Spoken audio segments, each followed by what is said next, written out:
नमस्कार, विणास किचनमध्ये स्वागत आहे आपलं. चला, आज आपण ना रोवाची आमटी तयार करणार आहोत. त्यासाठी आधी आपल्याला रोव काढावा लागेल. आपल्याच बागेत जाऊन आपण रोव काढून आणूया. रोव म्हणजे ह्या लाल पानांची जी भाजी आपण घालतो आणि जरा जरा बारीक नुकता येतो, त्याला पानंसुद्धा फुटत नाही ना, त्याला रोव म्हणतात.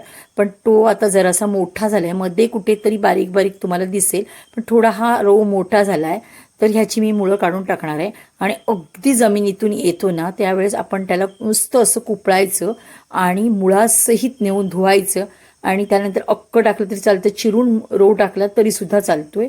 तर तो खरा रोव हा थोडासा, ही पालेभाजी आहे ती मोठी झाली आहे तरी पण आपण लवकरच त्यांना कुपळली आहे आणि इथे बघा स्वच्छ धुवून घेतली आहे आणि आपण बारीक अशी चिरून घेतो आहे. ही बघा, तुम्ही जर माझ्या चॅनलवर नवीन असाल माझ्या चॅनेलला लाईक, शेअर आणि सबस्क्राईब करायला विसरू नका. इथे धुवून झाल्यानंतर आपण कट करून ठेवली. आता आपल्याला एक मालवणी वाटण लागणार आहे आणि हेच ते सिक्रेट वाटण आहे जे कोकणातल्या प्रत्येकाच्या जेवणात तुम्हाला मिळतं. त्याच्यासाठी आम्हाला आलं लसूण पेस्ट वेगळी करावी लागत नाही.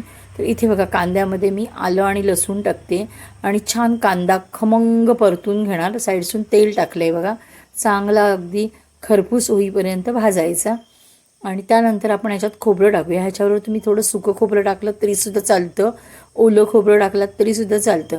कारण आम्ही काही काजूच्या भाज्या असतील, चिकन, मटण अशा ह्याला थोडंसं सुकं खोबरंसुद्धा वापरतो. असेल तर वापरायचं, नसेल तर मग हे खोबरंसुद्धा चालतं, फक्त खमंग भाजून घ्यायचं.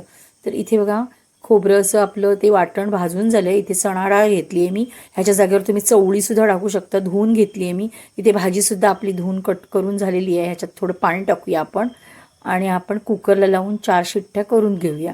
इथे बघा, असं उकडून पण झालेलं आहे आपला हा रोव. आता आपण फोडणीची तयारी करूया. तर असं थोडीशी भाजी मी स्मॅश करून घेते आहे बघा. फोडणीमध्ये आपण मोहरी टाकली आहे, लसूण टाकूया, हिंग टाकूया, म्हणजे मग चवीला खूप छान लागतं. कढीपत्ता मी नाही वापरला इथे, कारण मला कढीपत्ता नको होता. आपण रोवाच्या भाजीचा जो खमंगपणा जो आहे ना, मटणासारखा येतो, तर तो आपल्याला पाहिजे. त्याच्यामुळे मी कढीपत्ता नाही टाकला इथे. तर अशी आपण फोडणी दिली आहे. ह्याच्यात आता मालवणी मसाला टाकूया आपण आणि मी तेल खूप कमी वापरले. दिसत असेल तुम्हाला माझ्या जेवणात तेल थोडं कमीच असतं.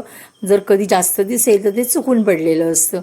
तर आपण त्याच्यासाठी मसाला करपू नये म्हणून थोडं पाणी टाकूया. पाणी टाकताना गरम टाकायचं, म्हणजे तरी पण छान येते.